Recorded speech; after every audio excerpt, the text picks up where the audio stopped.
얼마 전 개봉된 기생충이라는 영화가 칸 영화제 대상을 받았습니다. 대입 재수하는 주인공의 가족은 모두가 백수이고 미대를 졸업한 누나는 백조입니다. 주인공은 대학을 먼저 간 친구 소개로 신분을 속이고 어떤 부잣집의 가외 선생이 됩니다. 이 부잣집에 자신의 가족을 취직시키기 위해 부잣집에 있던 가정부 운전기사를 누명 쓰여 쫓아냅니다. 미술을 전공한 누나는 손재주가 좋아서 온 가족의 스펙을 위조합니다. 어머니는 드디어 그 부잣집의 가정부로, 아버지는 운전기사로, 자신은 미술 가외 선생으로 틀어앉아서 그 집에서 받은 돈으로 딴에는 호사스럽게 삽니다.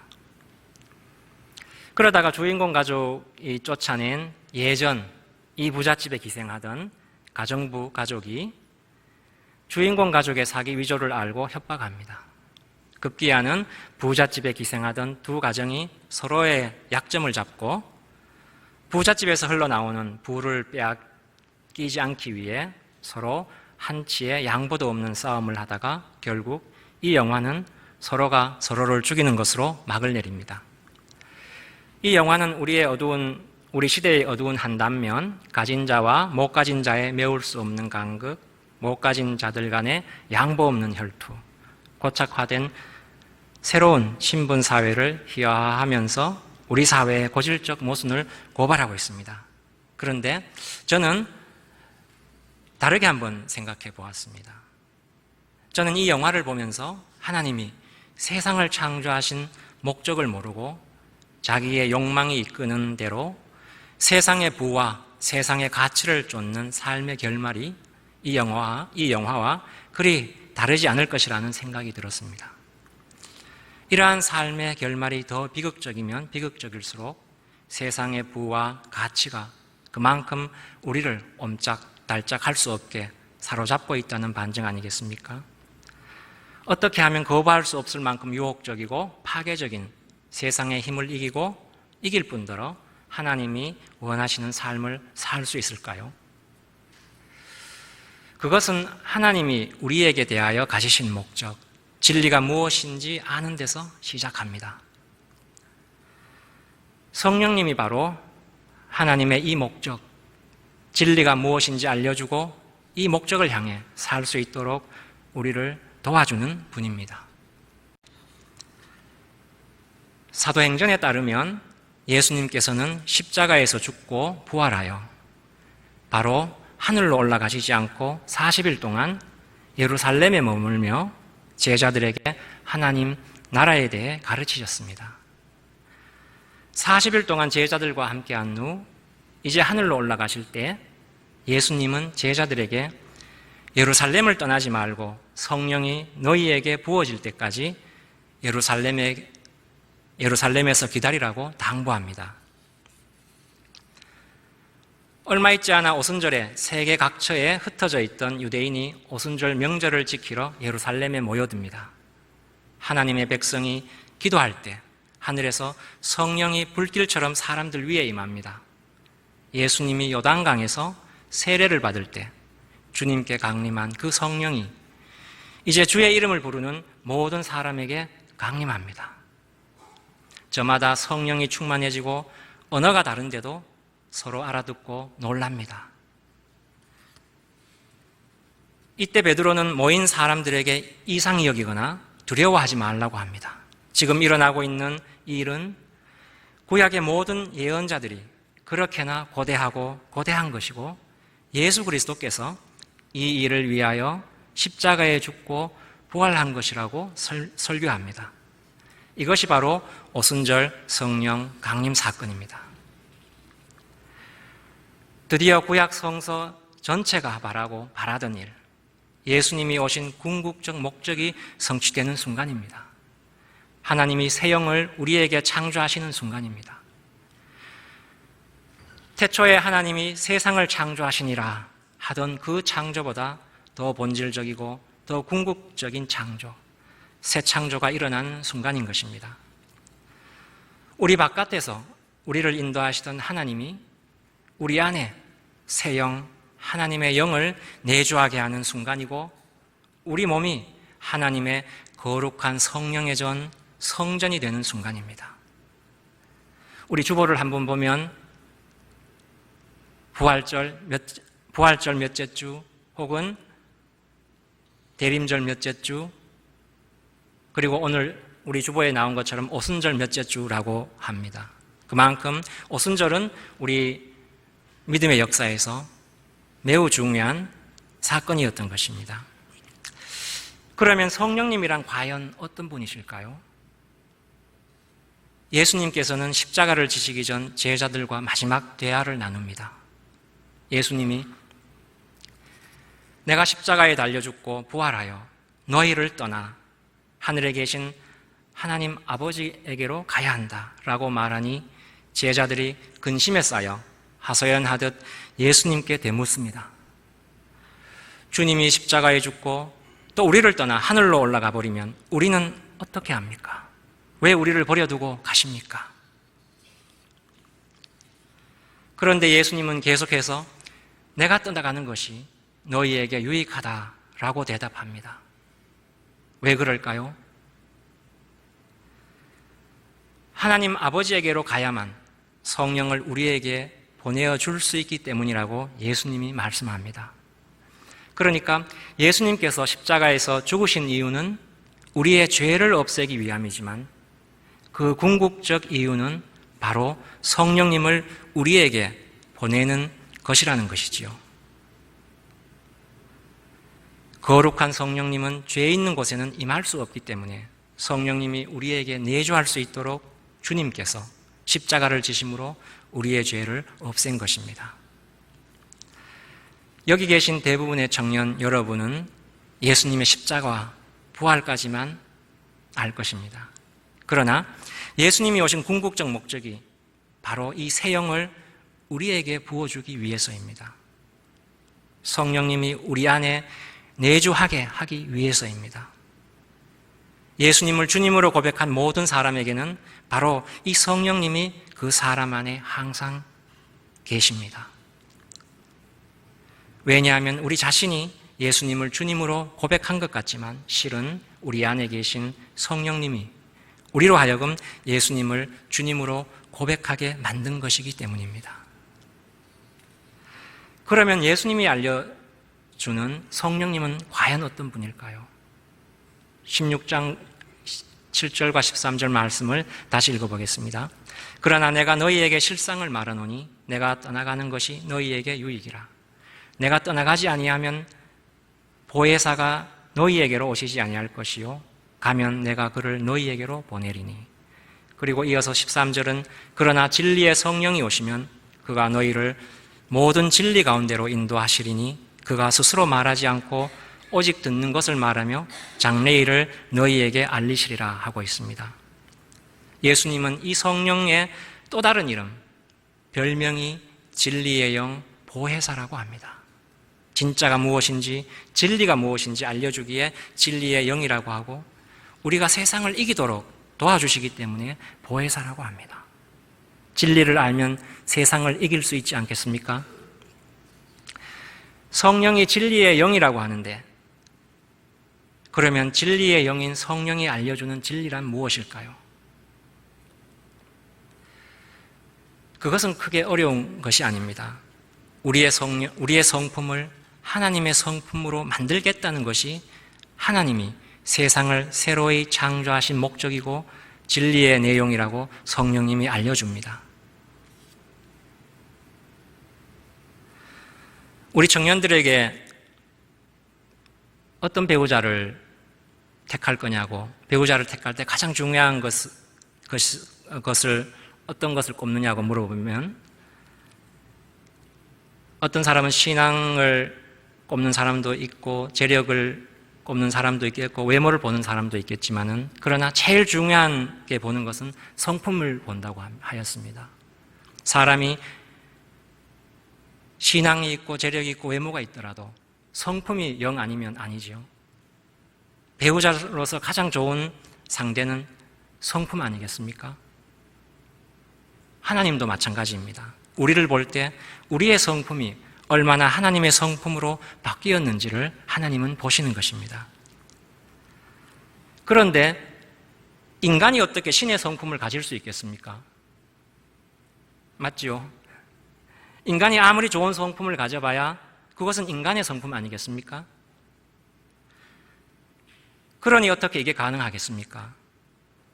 그런데 이게 가능합니다. 예수님이 그 길을 열어놓으신 것이지요. 하나님이 그의 아들을 십자가에 죽게 함으로써 우리는 죄로부터 해방되고 그래서 드디어 새 영을 우리에게 부어줄 수 있게 된 것입니다. 그러면 왜 새 영을 부어주는 것일까요?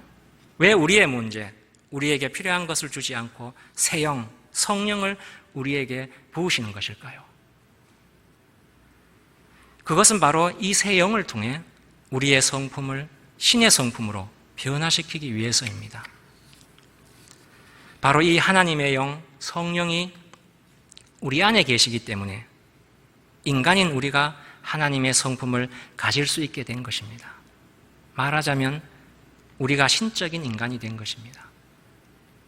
인간이 하나님처럼 되는 이 불가능한 일이 일어난 것입니다. 죄에 있는 인간을 하나님의 성품을 가진 존재로 변화시키는 것, 우리의 존재 전체를 바꾸는 것, 이것이 바로 하나님이 세상을 새로이 창조하는 목적입니다. 그리고 우리가 얼마나 하나님의 성품에 참여했는지, 우리의 성품이 얼마나 하나님의 성품으로 바뀌었는지를 가지고 세상 끝날에 하나님이 우리의 삶을 판단하신다고 성령님이 알려주는 분이기 때문에 성령을 진리의 영이라고 합니다. 그리고 이 성령이 우리 안에 계셔서 우리가 이 진리를 목표로 하여 살고 세상을 이길 수 있도록 도와주시고 우리가 하나님 성품을 닮아가도록 도와주는 분이기 때문에 보혜사라고 하는 것이지요. 성경 66권이 고대한 것이 바로 이 성령이 우리 모두에게 부어져서 우리가 하나님의 성품에 참여하게 되는 것이었습니다. 그래서 사도 베드로는 주님의 신기한 능력으로 생명과 경건에 속한 모든 것을 우리에게 주셨으니 이는 자기의 영광과 덕으로서 우리를 부르신 이를 알므로 말미암음이라.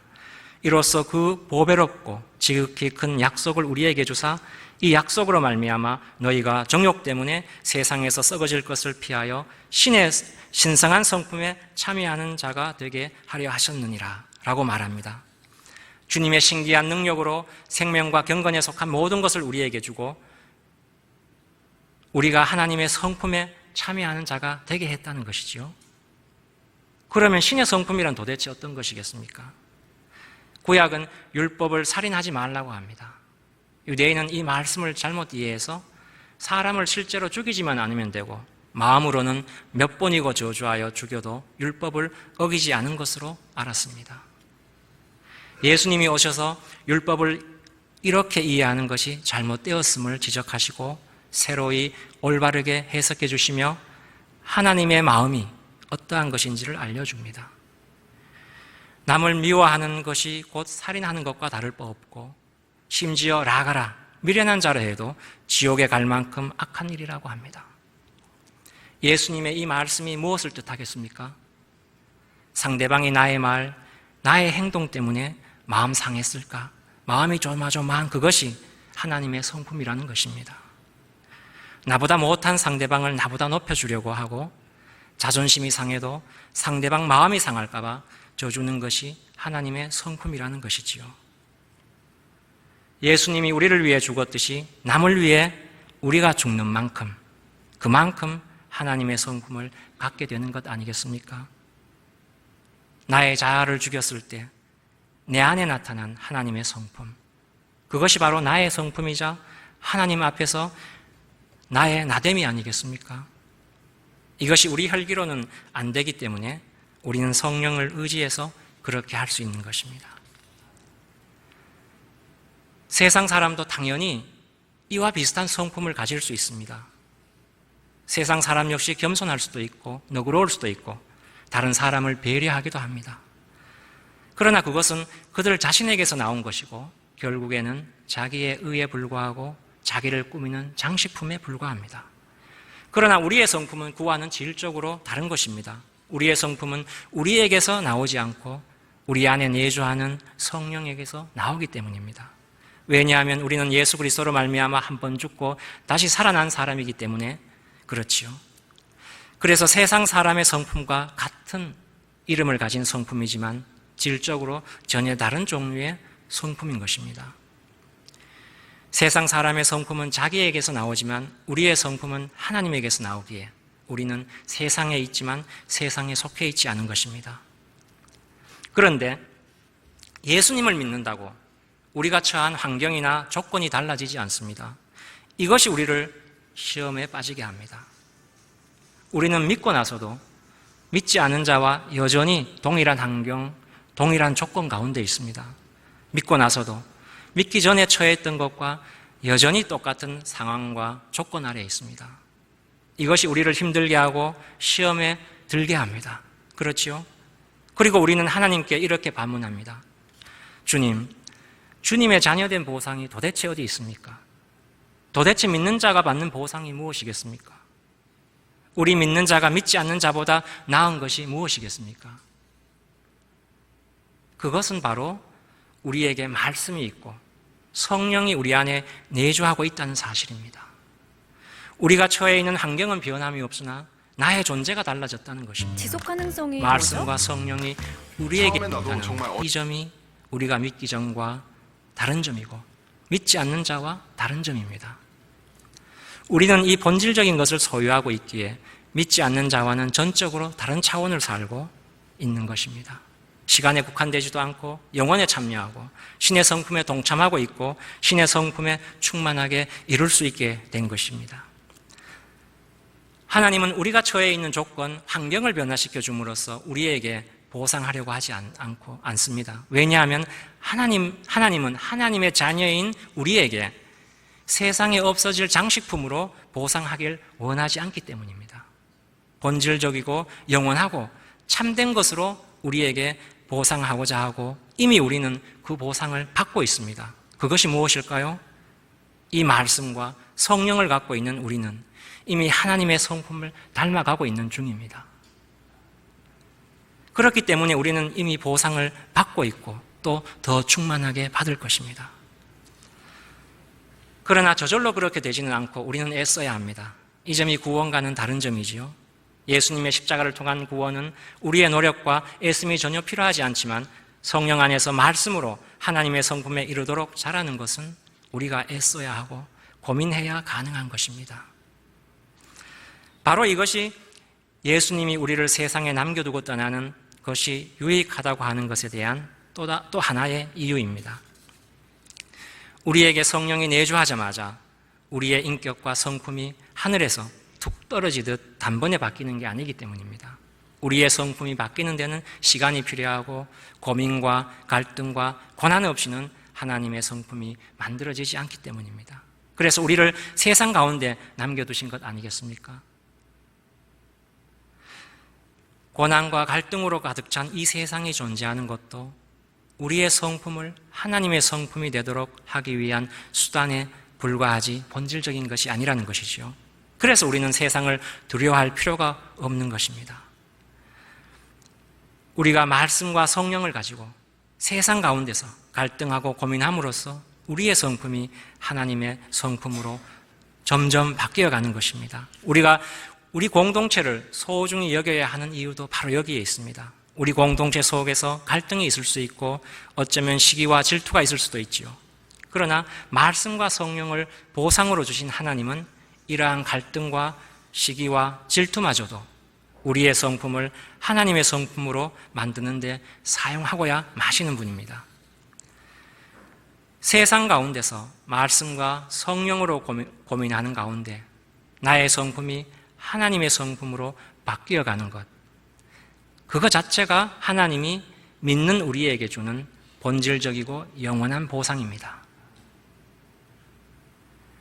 우리에게 있는 하나님 성품만이 영원하기 때문에 우리는 세상 사람보다 뒤처진 것 같지만 결국에는 우리가 승리하고 맙니다.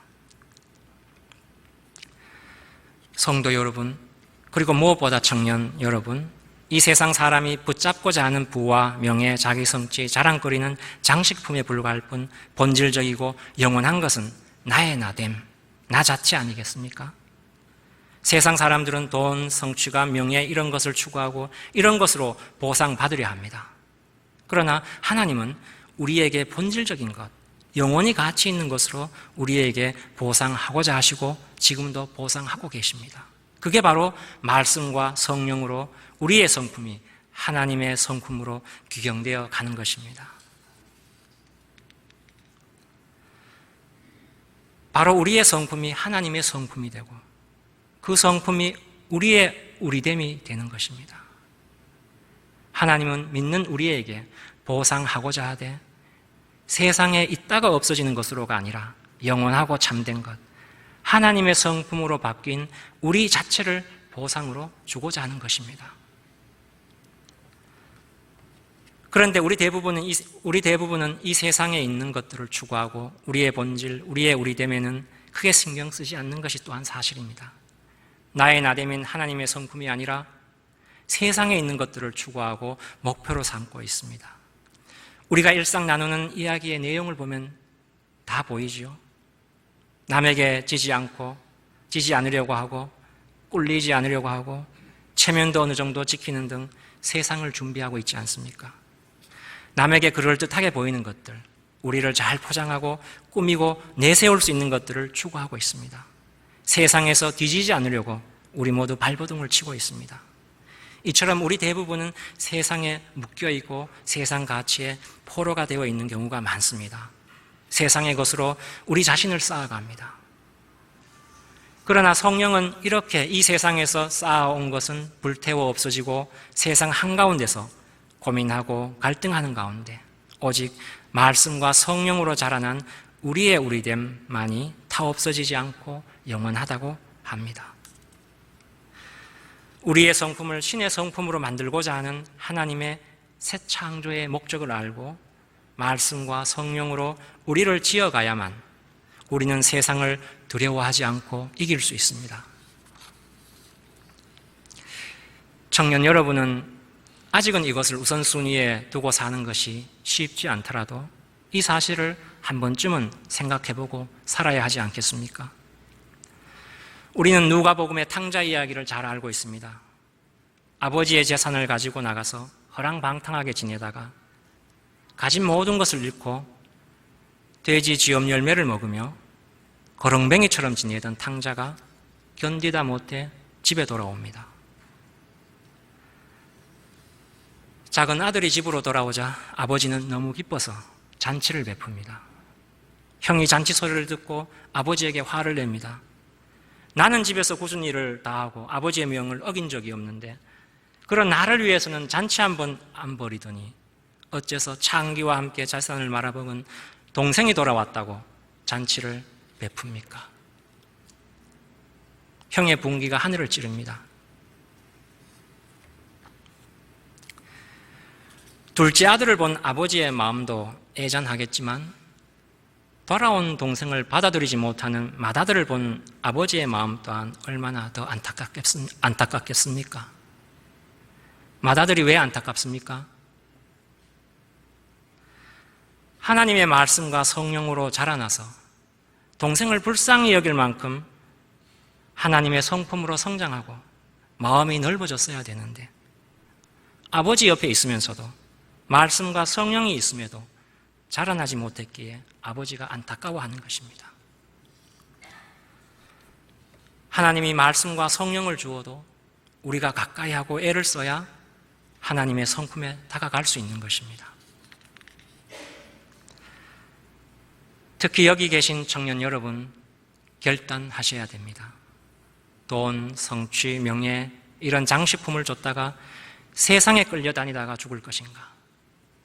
아니면 말씀과 성령으로 세상을 이기고 하나님의 성품, 나의 진짜 나됨을 소유할 것인가? 결단해야 됩니다. 세상 사람과 비교하면 뒤처져 있는 것 같지만 실은 우리가 앞서가고 있습니다. 왜 그럴까요? 있다가 없어지는 가짜를 추구하는 세상 사람과는 달리 영원히 참된 진짜를 우리는 이미 추구하고 있기 때문입니다. 세상 사람이 승리하고 있는 것처럼 보이지만 최후의 승리를 하는 자는 바로 우리입니다. 왜 그럴까요? 하나님의 말씀과 성령을 가지고 이 세상에 서 있기 때문입니다. 하나님이 믿는 우리에게 주신 보상인 말씀과 성령으로 이 세상 가운데서 미워할 때도 있지만 하나님 말씀으로 서로를 용납하기도 하고, 나보다 못해 보이는 사람이지만 성령의 능력으로 자존심을 내려놓고 높여주기도 하고 하는 가운데 하나님의 거룩한 성품에 이르는 우리 모두, 특히 우리 청년 공동체가 되기를 주님의 이름으로 소망합니다. 기도하시겠습니다.